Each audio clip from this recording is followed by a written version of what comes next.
and welcome to the Growth Through Grief podcast, where we interview individuals just like you dealing with their own journey from loss to growth, along with mental health experts, growth guides, all with the purpose of helping you heal better, improve mind, body, and spirit, and finding your new purpose from the loss and the tragedy that you have experienced. Hi, I'm Tom Pacello. I'm the ROI guy, growth evangelist, founder of Growth Through Grief, and I'm also a fellow widower, having lost my beautiful bride, Judy. We were married for 19 years, and I lost her about 5 years ago, almost to the day. I'm here with this very special guest, Terrell Whitener. And Terrell, he's an accomplished author. He's a motivational speaker. He's a coach. He's based in St. Louis, Missouri. And most importantly, he's the author of a really important book that I recommend, and we've listed in our tools section on the site, The First 365, Learning to Live After Loss. We're here to talk about the book, talk about the challenges that many widowers face in their first year, the first 365 days after their loss, and how to potentially avoid pitfalls and overcome obstacles that that first year presents and thereafter. Welcome, Terrell.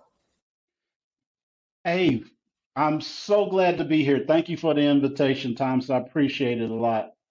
It's always fun to talk about, the book and to share, when I have the opportunity. Absolutely. So I want to go back to the beginning of your relationship with your late wife, Robyn, how you all met. So how did you meet Robyn? You know what? How I met Robyn was an amazing story. I had the privilege of growing up in the household with my great-grandmother who lived to be 102. Oh, wow. I met Robyn because Robyn was my great-grandmother's social worker, because one day, about 2 weeks before reaching her 100th birthday, she reached over, dropped a spoon in the kitchen of the home and bent over to pick it up and broke her hip. Oh, goodness. Ended up in the hospital. I mean, you're talking about a lady who used to read the newspaper from page to page, would never miss the St. Louis Cardinal baseball game on the radio, was fully sufficient, living on the second floor of our house. And then all of a sudden this happens. Yeah. So Robyn was her social worker. Now, my father was alive at that time and, was kind of the person that took care of my great grandmother and was, they made all decisions together. But when it came to during the time that she was in the hospital, one of the things that was determined was that she would have to go to a rehab facility before she came home. Mm-hmm. My father communicated that to the family. We were all on board with doing what needed to be done. But for some reason, he decided that when they were doing the planning meeting that I needed to be present. So me having been divorced for about a year at that time, I'm like, why do I need to be there? So, I said, you have our full support. We understand it. If you need me to convince my great grandmother, because we did have a great relationship, I can do that, but I don't have to come to the hospital to do that, Pop. You got it. No, he insisted. I started not to even go, but then I thought at the last minute, you know what, maybe he needs the support, in doing that. So I go to the hospital, I walk in the office, and I knew what he was up to right away. On the other side of that is this lady with this wonderful smile, and said, I'm glad to meet you. I've heard so much about you. And then it was confirmed what he was up to. You have to understand, Tom, my father was not that kind of guy. He was one of the most discerning people I ever knew. I never knew him to play matchmaker at all. Yeah. But what in the world was he up to then?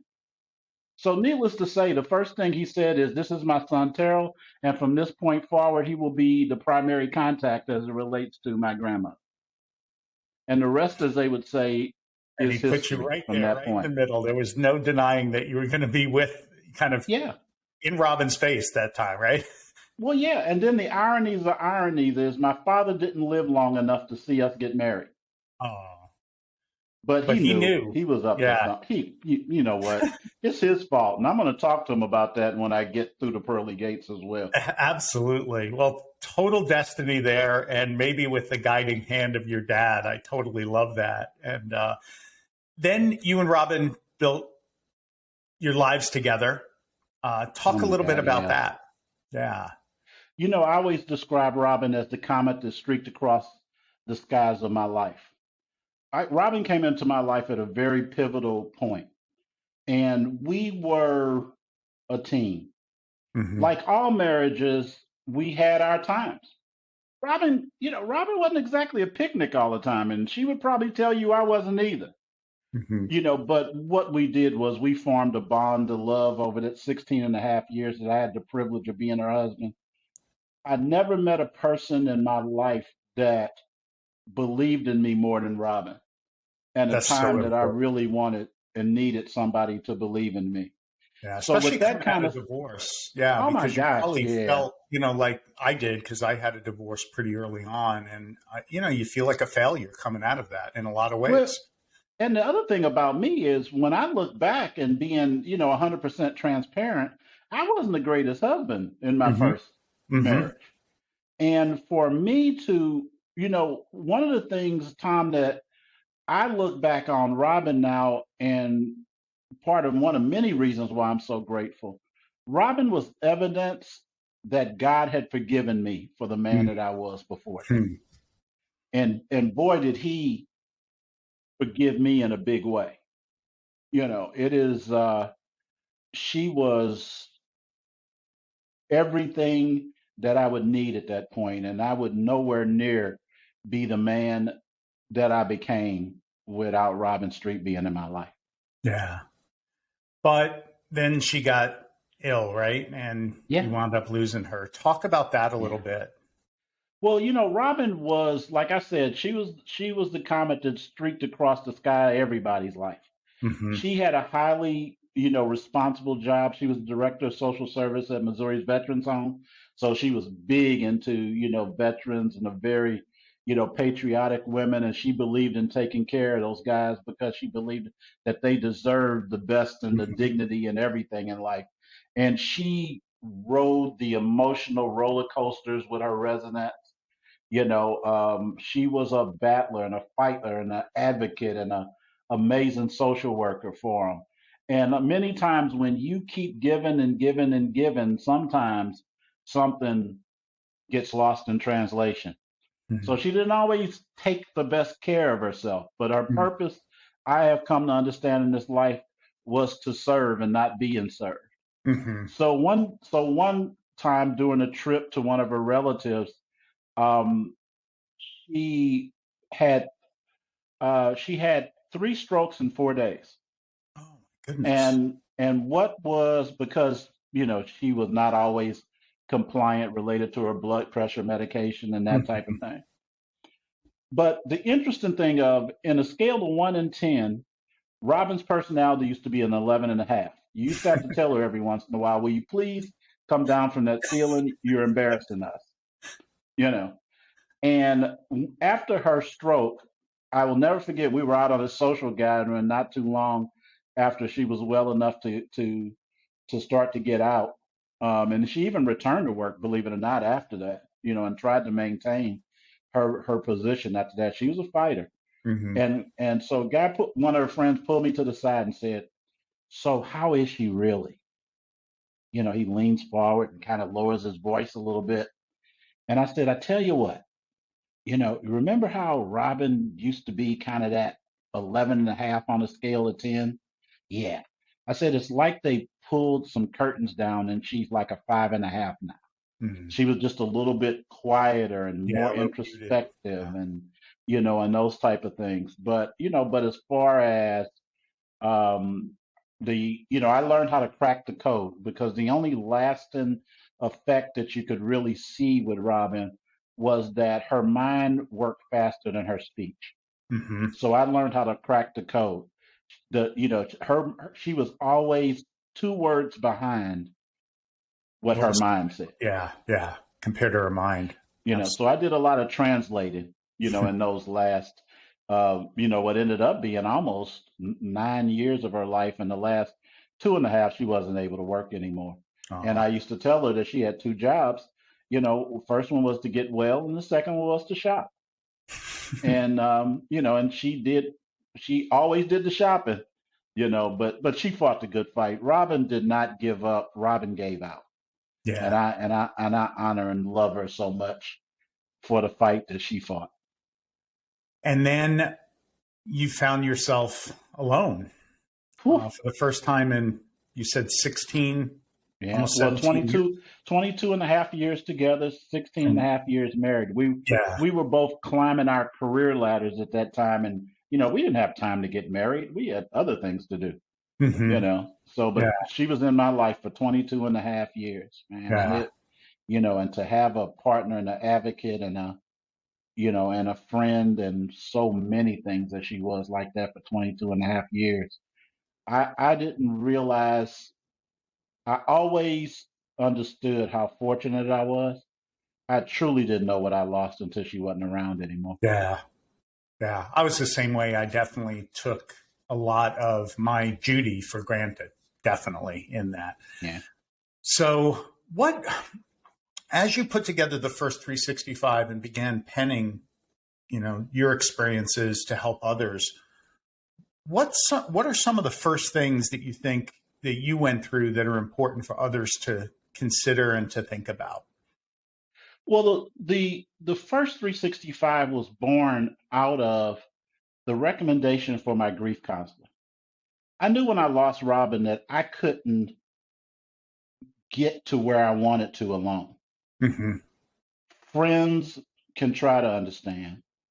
Family just wants you to get better. You got to have that honest broker, that person that you can say whatever you want to say and do whatever you want to do, and that they just be there to kind of keep you painting inside the lines. Hmm. So I reached out very early because I know I couldn't do it alone. So during the almost, gosh, 2 years and maybe a little bit more than that I worked with my grief counselor, over those years, she ended up saying, I've never worked with anybody like you before. You need to write a book about this. Hmm. And so, in combing the books and information that was out there, I believe men grieve differently. Hmm. And the one thing that I was determined not to do, Tom, was that I was not going to fumble or dis, disavow or really mess up the wonderful life and the wonderful person that Robyn helped me to become. I believe that what we don't talk out, we act out. And Hmm. sometimes we create a lot of collateral damage within our misbehavior. I didn't want to be that person. So Hmm. that was, and sharing those sessions, I believe my grief counselor saved my life, because you can reach a point of decision whether it's like worth whether you have to go on or not. So Hmm. many of our statistics show. I believe that if you break a man's spirit, you can kill him. Hmm. And I just didn't want that to happen. I miss my wife every day, but let somebody else carry all those packages for a while. I didn't need to join her right away. Yeah. And that was one of my motivation, to be able to take that male experience and share it in book form. And it was really kind of a tribute to Robyn, but it's not a autobiographical book. I mean, it really is about that walk from pain to livability. Hmm.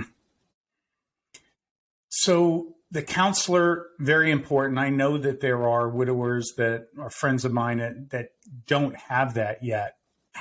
I mean, it sounds like that was absolutely essential. And I know for me, it was essential as well. I Yeah, only met with that person for maybe that first year and yeah, then kind of fell out of it. It was a woman as well. I switched over to a male therapist and I didn't like it nearly as much. And I don't know if hmm, you had any similar experiences, but I was much more comfortable talking about to a woman therapist about it. yeah. She was not necessarily a grief counselor, Okay. but I think that that's important to know someone who really understands grief. And we worked on not just the grief of the immediate loss that I had, but other losses and other hurts that went Yeah. way, way back that were now kind of really coming to full force and full light under the weight of the grief of the Yeah. main loss in my life. Sure. Yeah. Losing Robyn was different than any other loss I'd ever experienced. It seemed a lot more personal because, real honestly, as her primary caretaker in the last 2 years, Mm-hmm. that was a battle that we were in. I used to always tell Robyn, I said, Robyn, because there would be times that she would apologize for being sick. And for me, that was ridiculous Mm-hmm. because I told her at one point when she was in rehab, I just told her, I said, sweetheart, from the very beginning of time, God had decided that we would need each other for a time like this. It wasn't the trips, it wasn't the housing, it wasn't all the good times. It was this time. Mm-hmm. He put me in your life and you in my life for this time. And if I enjoyed everything that we had enjoyed before, sweetheart, it is time. You just didn't get sick. We got sick. Mm-hmm. You don't have to do this by yourself. And I'm not going to allow you to do this by yourself. I am with you in this, just like I've been with you when we on the top of the mountain. Now, Terrell, a lot of guys, when they go through that battle, mine was really long. It was 10 years. And the last three, certainly the last two, were very bad. Mhm. Your ego takes a hit in a way. Mm. Your identity gets lost. And then in a way, many of us, and I think you might have transcended this, so I want you to comment on it. Many of us feel like like a big loser is on our head. Like we lost that battle. We couldn't do the one thing that we always wanted to do, which was protect our wives through that and heal them. And, I think any of us would have said, look, I readily replace my life for your life, especially those of us who have kids who want, rather have the wife going on managing the kids than us. Talk about those two things. Talk about that kind of, I lost the battle along with my wife and I'm stuck in that in a way. And then the loss of identity. I had a bit of a different experience because one of the things that I did was I had 1,000% confidence in the team we built around Robyn to take care of her. Mm-hmm. We are very fortunate in St. Louis to have some pretty special hospitals Mm-hmm. and some pretty special, institutions in place, and of some very talented people because we are in the middle of two of the country's great teaching hospitals. Mm-hmm. So a lot of talent is centered here as they are learning, and some of them stay to be professors and things of that sort. So the team that we had, I had 1,000% confidence in because it was a different team as the years went on that than what it started out with. Mm-hmm. So for me, I knew I had surrounded her with the best. I knew that we fought the good fight. Mm-hmm. We brought out the heavy artillery and we fought until that. The thing that I learned, Thomas, and my faith put me in a position because it said that once you've done everything you can, I had to accept the master's decision. Leave it in his good. I fell in the place of saying that I emptied the tank, and it was his decision. Mm-hmm. Just like the gift that he gave me in her at that special time when I needed her, I just always looked at it that he reclaimed his prize. Boy, was it a loss? Oh yeah. Mm-hmm. It's the greatest battle that I've ever fought. It is the greatest loss that I ever encountered. There won't be another one Mm-hmm. like that. And I mean there have been people that I've lost since Robyn, but it doesn't mean that they don't matter. It just means how it hit me is different. Mm-hmm. So I feel I didn't like his decision, but I learned to accept his decision Mm-hmm. and understand his decision because in closing on this particular part is the last thing I would have ever wanted to do Mm-hmm. is to watch Robyn suffer. Mm-hmm. I loved her enough to let her go, and that is what I had to do. Yeah, absolutely love that. And your faith obviously has been really important through this whole process. I know that a lot of widowers start to question their faith, right? They can lose trust. Like, I trust you, Lord, but I don't like this decision, like you Well, said, sure. or others that are flat out, they're angry. And Yeah. a lot of their anger, they put it upwards, unfortunately. Yeah. Talk about that a little bit, Terrell. I can understand and empathize with people because one of the things about it is in our fundamental beliefs about our faith, we know that we all have an individual walk. Mm-hmm. So that walk is different for everybody. God is a God. See, people, I always tell people this, and I hope people don't think this is sacrilegious about what I'm getting ready to say, but I just put it out there. Everybody loves the Lamb of God, Mm-hmm. but nobody wants to live with the Lion of Judah. Just like he is wonderful and gifts us with wonderful things and wonderful lives, and he takes us through the hard times and he allows us to cry, but he always will take away the tears that hit those pillows and allow us to continue to go every day. Every once in a while, the answer is no. Mm-hmm. So the answer was no, I'm not going to allow you to grow old with Robyn because it was never any of your business. When I gave her to you for day one, it wasn't your business when I was going to end it because she didn't belong to you. She always belonged to me. Mm-hmm. And that is the arrangement, the all, the majesty. He's not going to ask my permission.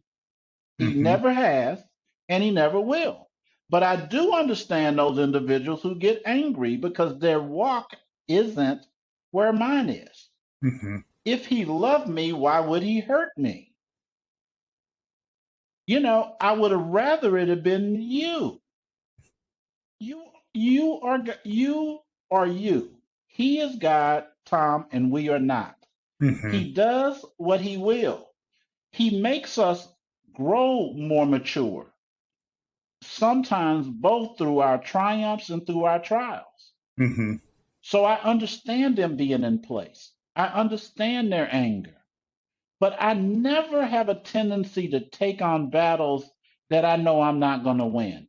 Why Yeah. get angry? You're not Mm-hmm. going to walk through the house and Robyn's going to be sitting there when I get home today. Yeah. So if I'm going to do this thing called life, if I'm going to make the best that I can on what I have left, if I truly believe, as I believe, that I will be with her again someday, Mm-hmm.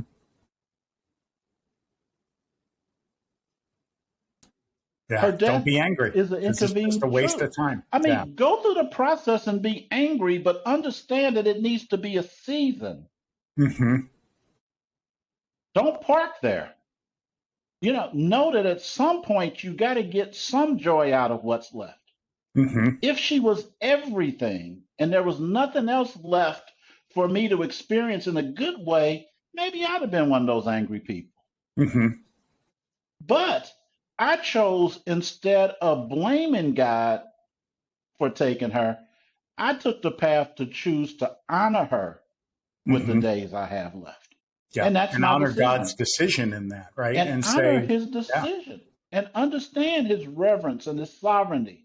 Mm-hmm. We hear all those words, we hear those sermons, we call ourselves people of faith, but you got to take the whole book. It's not like a fine steakhouse, it isn't a la carte, it's the Mm-hmm. whole Yeah, and I know book. that through those valleys, through the pain is how we build, how we grow. You don't get big at the gym, the building occurs in the rest, but it's that pain that gets inflicted through the work that gets you ultimately to being more fit. And Yeah. I think it's the same with God. I know that I've had many, many triumphs in my life, totally blessed, Yeah. but I don't learn a lot from those moments. And he Mm. really sometimes beats me over the head because I can be Yeah. thick Yeah. headed, Terrell, Yeah. with lessons because I need to learn them. What Yeah. do you think if there is a lesson or, what God saw that he was like, Terrell, I'm taking Robyn home and here's what I want you to do. Did you get that kind of a new purpose message? Well, what I did was my priorities changed. Mm-hmm. Everybody, I didn't fall into regrets, but I did fall into, I wish I had shuffled the priorities.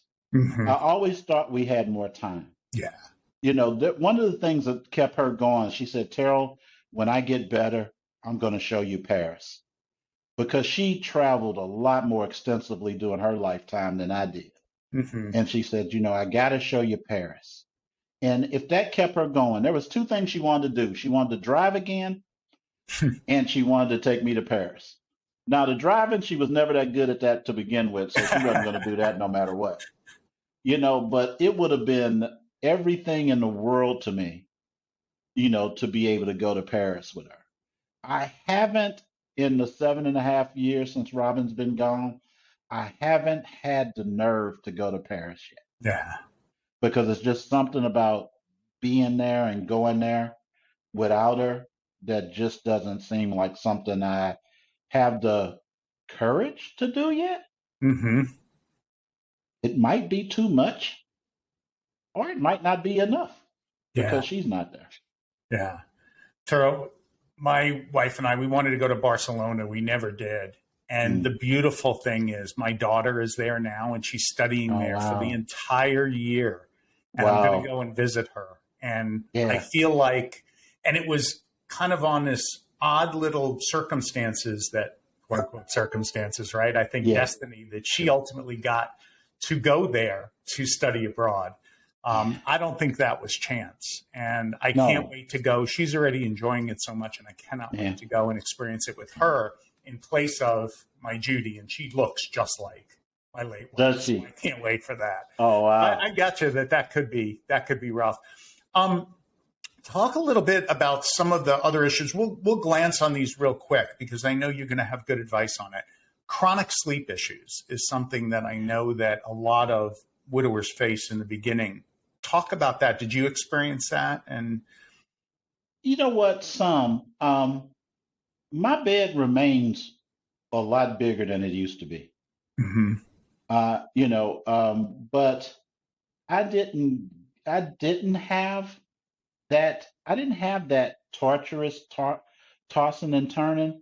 Because real honestly, it was because of the fact that I emptied the chamber. Yeah. It didn't take me long to get it, Hmm. or not necessarily, I mean, accept it. There are still things that go on now that I wish she was here to see. Hmm. But I didn't have that torturous stuff. I always complain to people now that, you know what, I'm really kind of mad at her because, for 7.5 years she's been gone. She hasn't talked to me one time. In the 7.5 years Robyn's been gone, I've only dreamed about her 3 times. Yeah. Me too. I And for don't some dream reason I about just you. thought it would be more. I don't dream Yeah. about her. But whenever the first time I dreamed about her, I kept asking her if she was okay. you know, and that's kind of the first two. And I realized that wasn't about me worried about her being okay. That was about me worrying about me being okay. Hmm. And Hmm. the third time we just took off walking and Hmm. just talking and laughing like we always did. And supposedly, I guess we were walking to the car, and she said, "Where's the car?" And I'm going like, "Well, we must have passed the car. Where's the car? Why did you let me walk away from the car?" And so we turned to find the car, and she was gone. Ah. And it didn't make me sad. It just made me grateful. So Hmm. I didn't have those tossing and turning moments, those terror, moments. I also have long used a method called my own personal debrief. Hmm. I sit in the chair in the room that used to be Robin's chair in the room, and I let the cares of the world go so that I can go to sleep with a resolute mind. Hmm. And I think it helps me to sleep. The thing that I learned after Robin was gone is I had sleep apnea. She was gonna let me die in my sleep and never even told me that I snored that bad and stopped breathing. See, that's another issue I'm gonna have with her as well. So, so I learned how to sleep better because I now have my CPAP machine that helps me sleep better. All those years, she let me growl and grumble and stop breathing and all that kind of stuff and didn't say anything, trying to get the insurance money. So I know what she's up to now. She didn't get the job done. Too funny. I know Judy had a lot of insurance on me, so I think she was definitely counting on me going first, but it didn't work out that Yeah, way. And well, you know what? I mean, we had a good financial plan, I tell you. that's good. So, I That mean, helps so much. I yeah, I mean it. You know what? I just think we tried to make sure that whatever the decision was, that we wouldn't have to change our lifestyle that much. Yeah.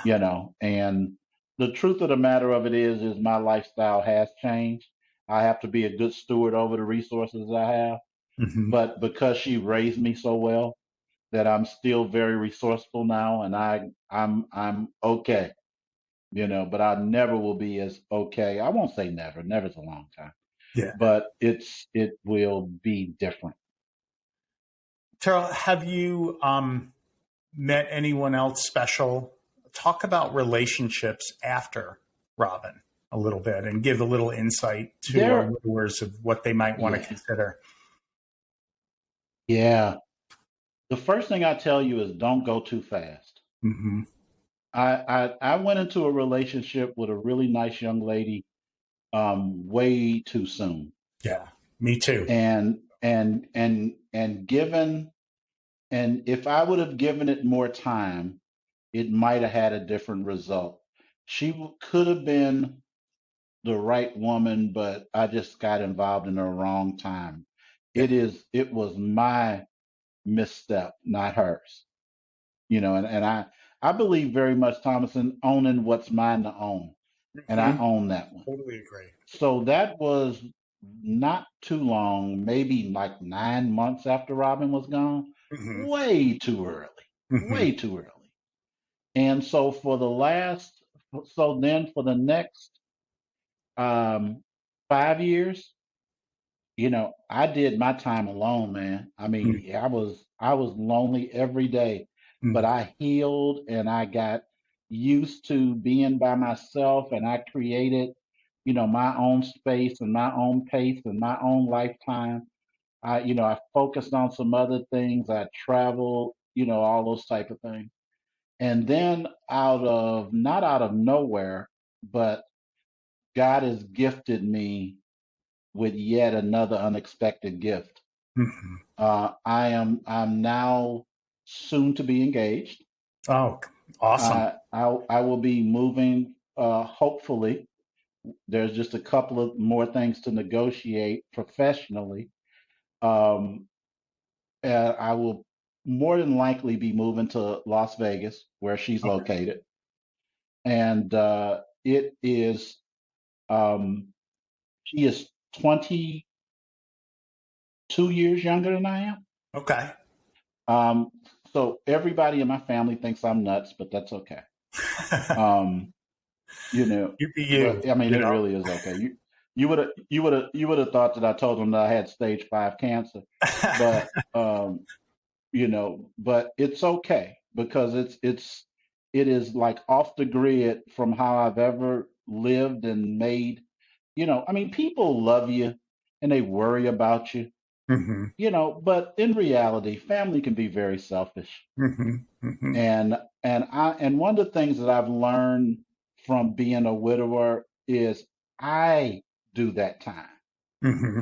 I I look at time completely different than anybody else does. Hmm.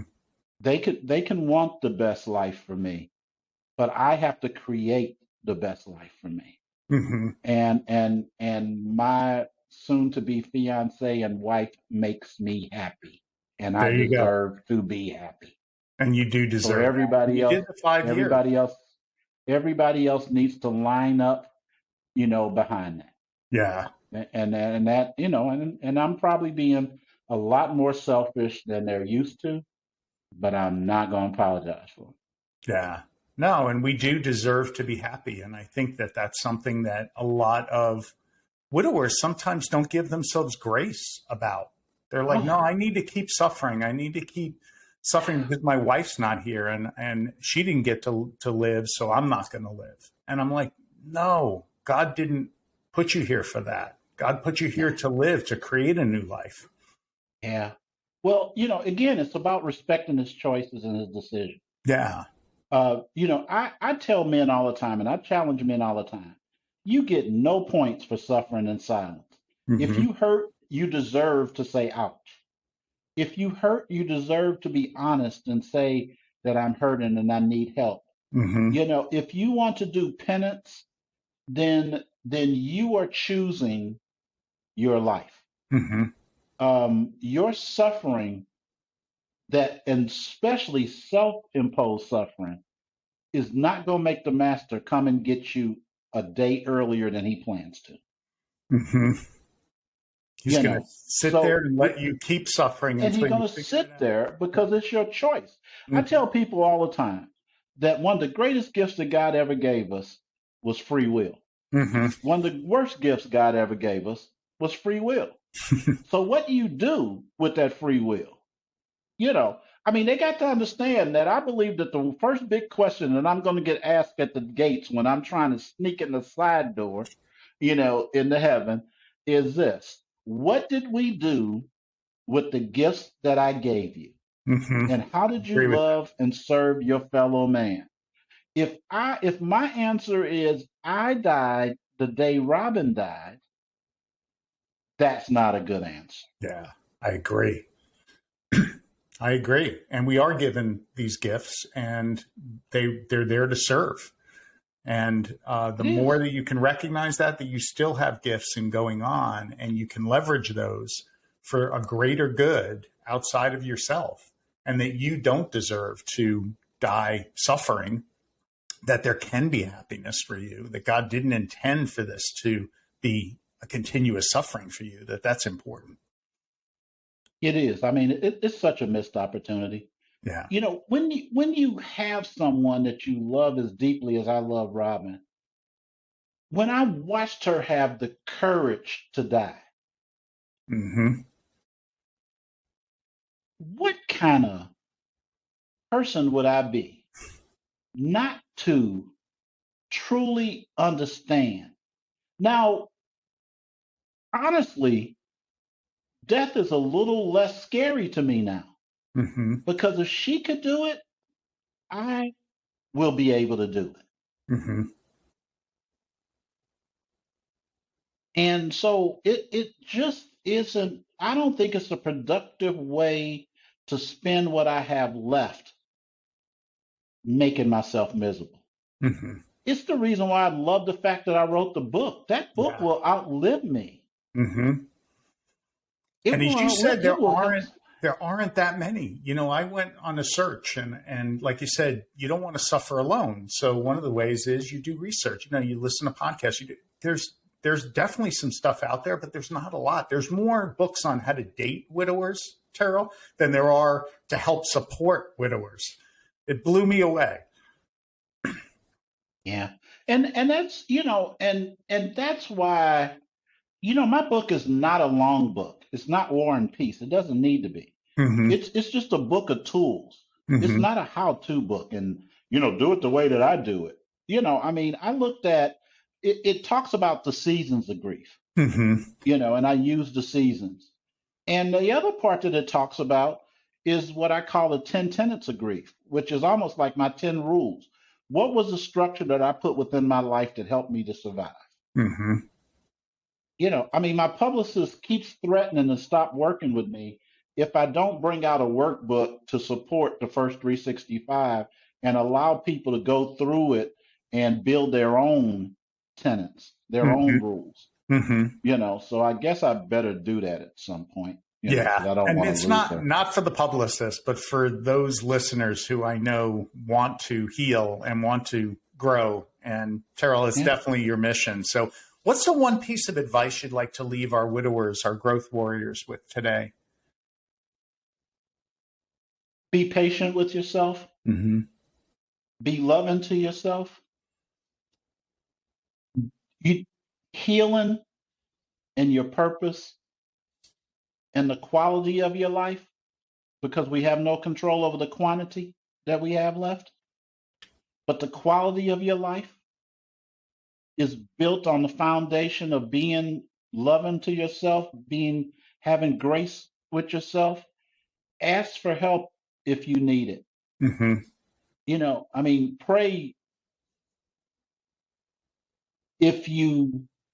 Pray if you must, because I believe that you should. I don't tell you who to pray to and what to pray to, but find something that you believe in. If you look in the mirror and that person on the other side of the mirror is the person that inspires you to move forward, do that. There's no right and there's no wrong way to do it.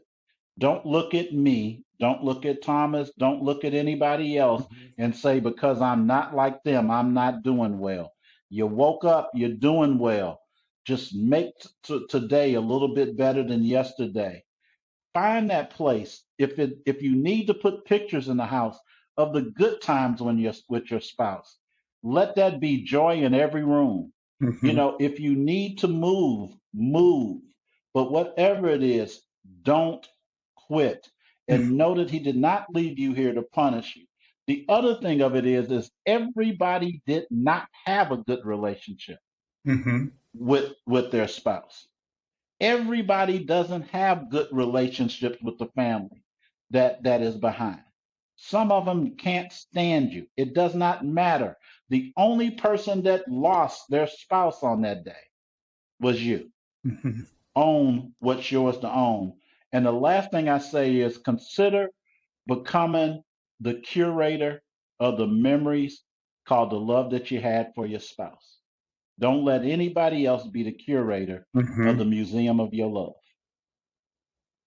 I love that. Terrell, thank you so much. I know that there were very specific questions that I've gotten from some widowers that you were able to answer today. I'm going to share this with them.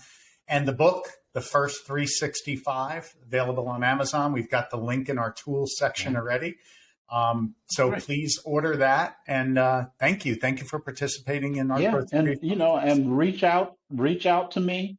Now that I think we're living in a little bit more open world, I look forward to, hopefully conferences, or whether it's online or whether it's in person. We have work to do, Thomas, and we Hmm. got a lot of people out there. If you get in a room with me and people like me, Hmm. you won't come out the same. Yeah. We deliver hope, Yeah. There's and 3.6 million we of do that. us. Yeah. In the US 3.6. alone. Yeah. In the U.S., yeah. I Almost mean, 4 million. so I'll spend the next chapter of my life trying to connect with men, and I don't care where I have to travel. Mhm. Wherever there's a pain, there's a need for me to be there. All right, Terrell, I will take you up on that because I am going to All get right. a retreat together before too long. And it's definitely Okay. part of my mission plan, what I think I've been put here to do. And you're going to be front and center, brother. Hey, let's do it. All right. I mean, let's do it. Let's start a movement, because we know it's necessary. Yeah, and we have it on Hey, I tape thank now. you for the So privilege. yeah, I hope I've been of some help. you have I been. look forward to seeing it. Yeah, everyone, if you liked what you heard, please hit the like button. Be sure to subscribe to stay up to date. And until next time, my growth warriors, keep growing.